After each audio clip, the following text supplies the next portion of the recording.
Em meados de 1985, a cidade de Los Angeles conheceu o medo como nunca antes. Moradores trancavam portas, selavam janelas, colocavam cadeados extras e dormiam com as luzes acesas.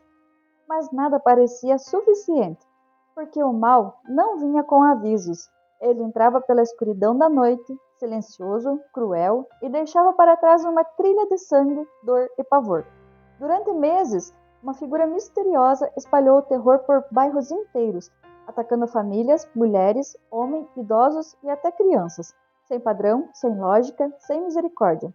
Ele ficou conhecido como The Night Stalker, mas seu verdadeiro nome era Richard Ramirez.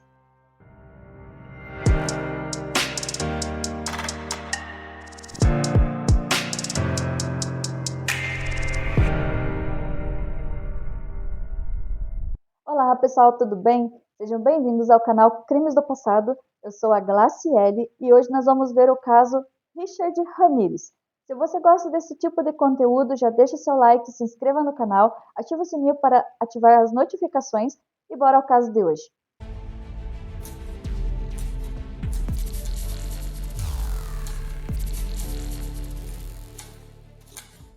Richard Munhoz Ramirez nasceu em El Paso, no Texas, em 29 de fevereiro de 1960.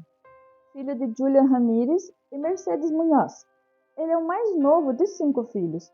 A sua infância foi marcada pela violência e pelo abandono. Ele era uma criança que quase não conversava com ninguém e que começou a roubar desde muito cedo. O seu pai, para vocês terem uma ideia, ele era extremamente abusivo. Quando ele queria castigar o Richard, ele levava-o mesmo para passar a noite no cemitério. Mas quem com certeza deixou uma marca definitiva em Richard foi seu primo Miguel, que era um veterano de guerra. Miguel mostrou a Richard inúmeras fotos de mulheres ao qual ele havia cometido crimes de guerra. Essas mulheres estavam expostas em inúmeras fotos que deixavam Richard fascinado. Aos 13 anos, esse primo de Richard, o Miguel, ele cometeu um crime contra sua esposa diante dos olhos de Richard. E isso com certeza mudou a sua vida. Mudou também a sua perspectiva do que seria algo bom e algo ruim. O Richard Ramirez mergulhou no submundo de drogas, de roubo, de violência. Ele lia livros sobre ocultismo e acreditava que ele era o escolhido das trevas. Mas acima de tudo, ele era um homem sádico, um homem cruel e um homem sem escrúpulos. A primeira vítima conhecida de Richard Ramirez foi Jenny Winkle, no dia 28 de junho de 1994. Jenny morava em Los Angeles. O Ramirez invadiu a sua casa e a atacou múltiplas vezes na região do pescoço. Esse foi um crime brutal, mas inicialmente ele não foi ligado aos demais crimes que ocorreriam no ano de 1985. Neste ano, a frequência dos ataques aumentou de forma alarmante. Ramirez não apenas invadia as casas, ele esperava as famílias dormirem para ele caminhar por cômodos escuros, cometendo seus crimes. Richard Ramirez fez inúmeras vítimas e agora nós vamos detalhar algumas delas. Em 17 de março de 1985, Maria Hernandes estava chegando em sua casa. Quando ela desceu do seu carro, ela se deparou com Richard Ramirez pronto para atacá-la. Ele disparou a arma e acabou acertando em suas mãos, que ela havia levantado automaticamente em forma de defesa. Essa bala acabou acertando as chaves do seu carro. Ela caiu no chão e ali ela permaneceu, fingindo estar desmaiada ou até mesmo ter perdido a sua vida. Richard então adentrou pela casa, ao qual ela morava junto com a sua amiga, a Daily Okazaki. A sua amiga, infelizmente, foi surpreendida dentro da sua casa e teve sua vida tirada. Nesta noite, uma outra moça também, que estava dirigindo pela rodovia, foi atacada por Richard Ramirez. Era a jovem Tsain Liu. Ela foi forçada a sair do seu carro, ao qual ele também a atacou. Infelizmente, ela perdeu a sua vida no hospital. Ou seja, em menos de uma hora, existiam 3 vítimas. Destas, uma era sobrevivente. O que intrigava os investigadores é que eles conseguiram entender que era a mesma pessoa que havia cometido o crime na casa da Maria Hernandes, também era a mesma pessoa que havia atacado esta moça na rodovia. Mas nada havia parecer conectar as vítimas. Isso significava para a polícia que este criminoso não estava buscando um tipo específico de pessoa. Em 27 de março de 1985, Vincent e Maxine Zazzara estavam em sua casa na Califórnia. Vincent havia adormecido no sofá enquanto assistia. Richard invadiu a sua casa e acabou tirando sua vida enquanto ele ainda estava no sofá. Sua esposa, que estava dormindo no quarto, acabou acordando com o barulho que ela havia ouvido. Ela já se deparou com Richard Ramirez dentro da sua casa. Richard a amarrou e perguntou a ela sobre onde estavam as joias, o dinheiro dessa casa. Enquanto ele procurava, Maxine conseguiu se soltar e também conseguiu pegar uma arma de fogo que estava embaixo da sua cama. Ela automaticamente apontou para ele e disparou. Infelizmente, esta arma de fogo estava descarregada, pois o seu esposo havia tirado as balas devido ao fato de seus netos terem ido passar o final de semana com eles. Após esse momento, o Richard simplesmente abusou de Maxine e depois tirou a sua vida com extrema violência. Mas algo foi deixado nesta casa como uma evidência. Eram pegadas de um tênis da marca Avian. Em 14 de maio de 1985, Bill e Lillian Doig estavam em sua casa. A Lillian era uma pessoa que havia passado por problemas de saúde e naquele momento estava cadeirante. O Richard Ramirez invadiu a sua casa, atingindo Bill e depois abusando de Lillian. O Bill chegou até mesmo a ligar para a emergência pedindo ajuda, mas acabou falecendo posteriormente.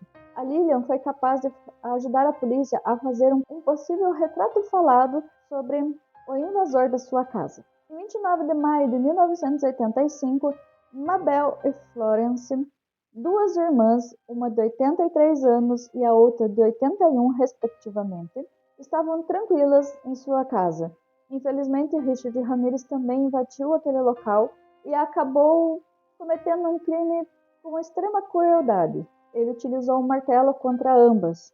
Após o seu crime, ele desenhou um pentagrama com batom na parede do quarto.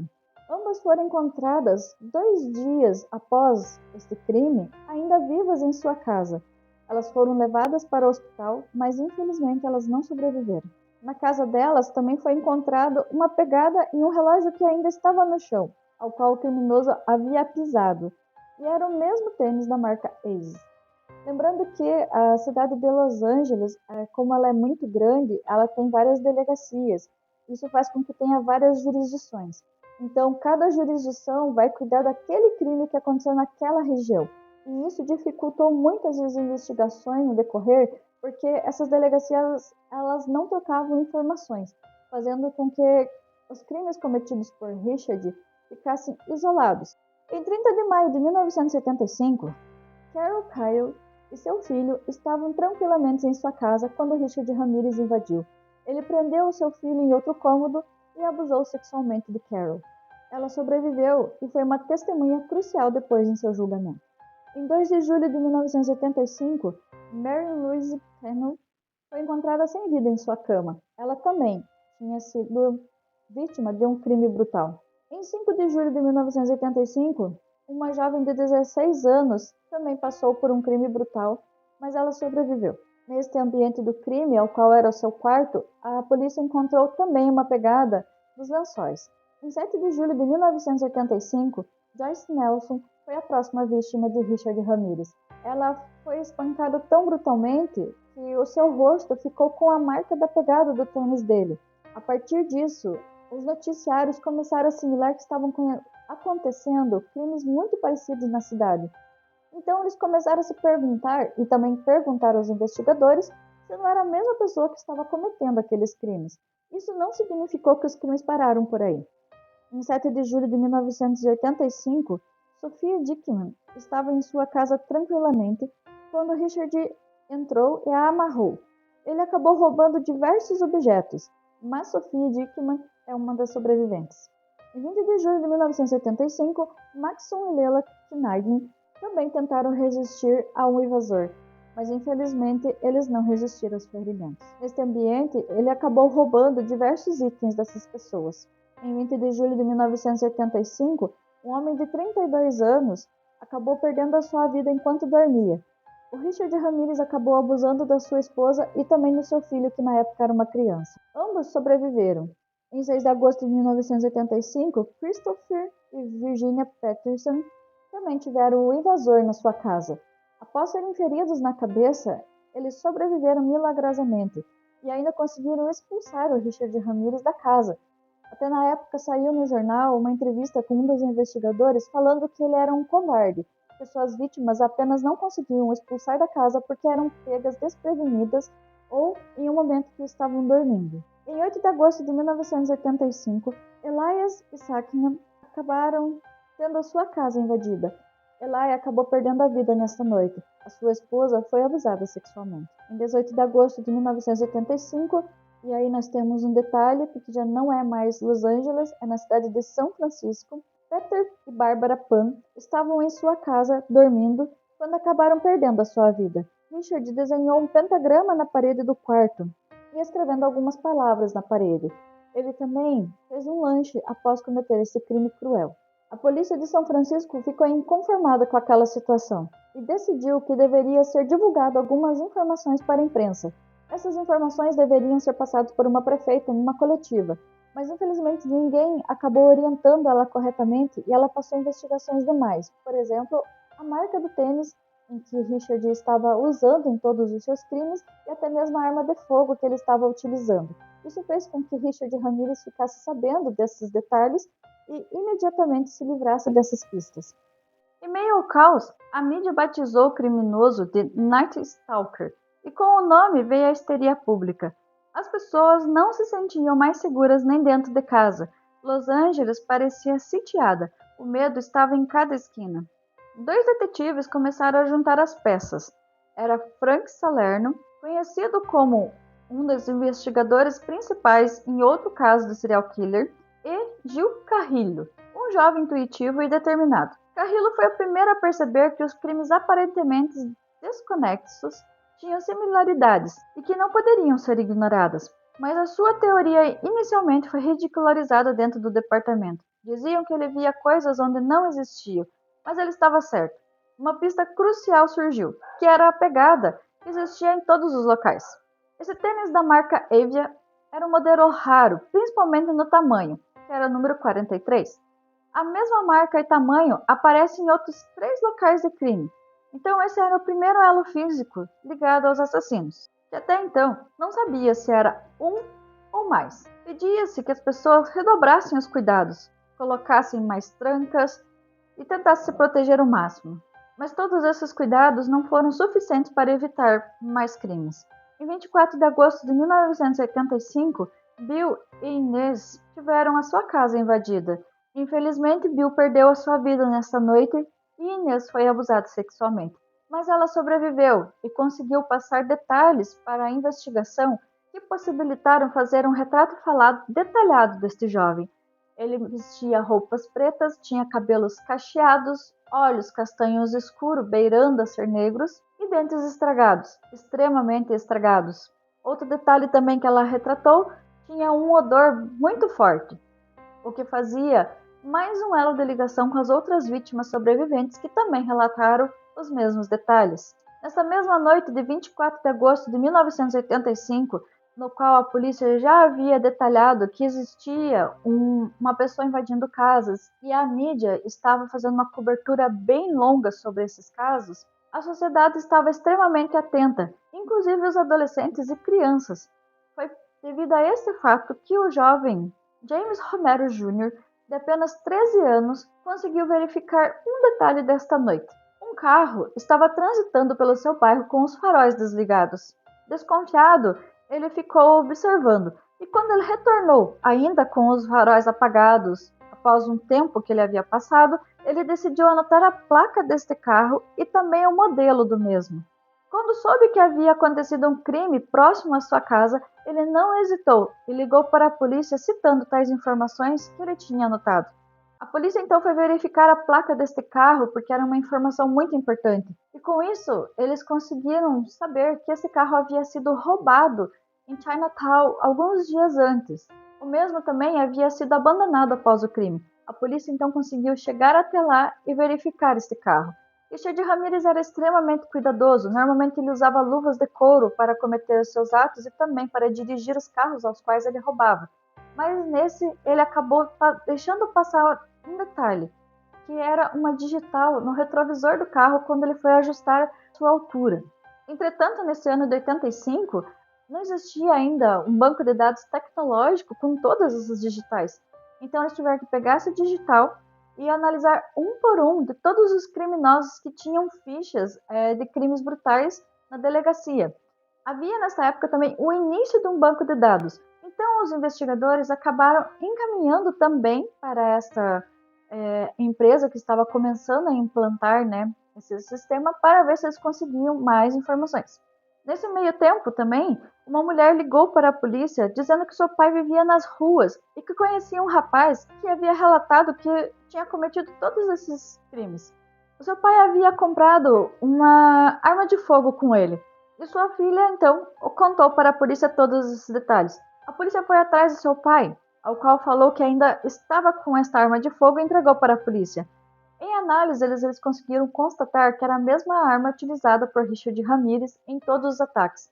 Então eles perguntaram para este homem qual era o nome dele, mas o pai desta mulher não sabia informar, ele apenas sabia dizer que ele se identificou como Rick. Em São Francisco também, onde Richard Ramirez já tinha cometido aquele crime contra a família Pan, um policial acabou levando uma das joias desse casal até a delegacia, falando que a sua sogra havia ganhado do seu namorado.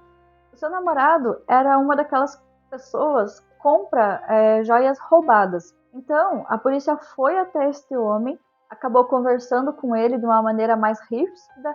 Eles mesmo falam em documentários que eles tiveram que usar uma força mais braçal para que este homem falasse o nome de quem havia levado aquela joia até ele. Surgiu pela primeira vez para os investigadores um nome um pouco mais completo: Richard Ramirez. Outro detalhe também veio à tona: aquele sistema de banco de dados funcionou e mostrou para eles o nome completo daquele agressor. Se chamava Richard Munhoz Ramirez. Ele era um jovem de 25 anos que tinha antecedentes por roubo e tráfico de drogas. Após saber o nome completo e ter a foto deste criminoso, a polícia tanto de Los Angeles como de São Francisco decidiram fazer uma coletiva de imprensa e divulgar esses dados para a sociedade e para os jornais. No outro dia, que era dia 31 de agosto de 1985, todos os jornais tinham na sua primeira página estampado a notícia: The Night Stalker foi identificado, e ele é Richard Ramirez. A polícia de Los Angeles, com medo de que Richard saísse da cidade, fez plantão na rodoviária, que era o local que possivelmente ele tentaria utilizar para sair da cidade. Entretanto, Richard Ramirez não estava na cidade. Ele havia ido alguns dias antes para o Arizona e estava voltando de lá nesta manhã. Ao descer na rodoviária, então, nesse dia 31 de agosto, ele automaticamente viu policiais à paisana. Eles estavam como moradores de rua e Richard imediatamente os identificou. Então ele saiu pela porta dos fundos, pela entrada onde os ônibus passam, e não pelo desembarque ou embarque de passageiros. Saindo de lá, ele atravessou as ruas e chegou em uma loja que vendia bebidas. Nesta loja, ele se deparou com um jornal e também automaticamente com a sua foto estampada naquela primeira página. Percebeu também que as pessoas naquela loja começaram a identificá-lo ao perceber que ele era o Night Stalker.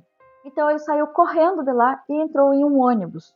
Neste ônibus, após alguns minutos, lembrando que nessa época a maior forma de comunicação entre as pessoas eram jornais, rádio e também TV, existiam várias pessoas que estavam com o jornal na mão e começaram a assimilar aquele jovem com a foto que eles estavam vendo. Percebendo que ele estava sendo reconhecido, ele desceu daquele ônibus e começou a atravessar rodovias e correr várias e várias quadras até chegar em um bairro. Esse bairro era chamado Indiana. Lá ele tentou roubar o carro de um homem, ao qual reagiu e não entregou a ele. Então ele correu mais algumas quadras, tentou roubar o carro de uma mulher, que gritou pedindo socorro, e vários vizinhos chegaram até ela para socorrê-la. Ali eles começaram a agredir o Richard Ramirez, mesmo sem saber que ele era o Night Stalker.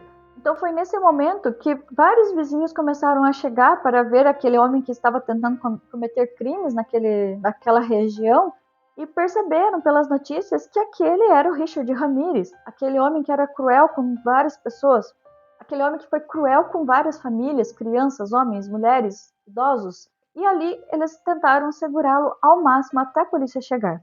Então foram homens comuns, trabalhadores, pais de famílias, que formaram uma multidão e cercaram Richard Ramirez.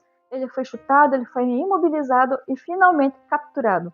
Quando os policiais chegaram naquela região, encontraram o Night Stalker no chão. Não houve resistência pela parte dele.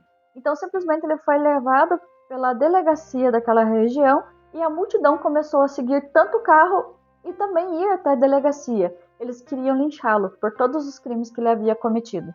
O julgamento de Richard Ramirez começou em 1989 e se tornou simplesmente um espetáculo macabro. Durante o seu julgamento, ele apareceu várias vezes sorridente, de óculos escuros, ele fazia pose para os fotógrafos. Foram mais de 100 testemunhas, semanas de depoimentos, laudos técnicos, cenas reconstituídas. E até hoje, muitos acreditam que o número de vítimas de Richard Ramirez foi muito maior do que a polícia sabia naquela época. Mesmo com provas esmagadoras, como digitais, pegadas, relatos, objetos roubados encontrados com ele nunca demonstrou o menor arrependimento. Ele nunca demonstrou que ele sentia algo por essas vítimas. E durante também o seu julgamento, ele passou a ter inúmeras admiradoras, o que é algo comum, né? Assim como o Ted Bundy também teve, inúmeras mulheres iam até o julgamento para conhecer ele, mandavam fotos, mandavam cartas. Inclusive, no ano de 1996, ele acabou casando com uma dessas admiradoras, que era uma editora de revista. Em 20 de setembro de 1989, Richard Ramirez foi condenado à morte. Ao ouvir a sua sentença, ele apenas riu e disse que a morte era comum para todos, inclusive para ele. Ele foi enviado para o corredor da morte em uma das prisões mais rigorosas dos Estados Unidos. Ele viveu por mais de 2 décadas lá e acabou falecendo no ano de 2013 por causas naturais. Ele tinha 53 anos. Isso aconteceu por diversos fatores. Alguns porque os advogados recorriam dessa sentença, outros fatores também é que o local onde ele estava, onde ele cometeu seus crimes, começou a analisar as sentenças de morte. Foram diversos fatores que levaram a esse acontecimento. Bom, sobre Richard Ramirez, apenas gostaria de deixar aqui minha opinião. Gostaria também que vocês deixassem a opinião de vocês nos comentários. Mas a minha é de que hoje nós temos que nos cuidar, redobrar nossos cuidados. Em 1985 já era perigoso, ele conseguiu invadir inúmeras casas porque as pessoas confiavam que não existia o mal, que o mal poderia não estar próximo a elas.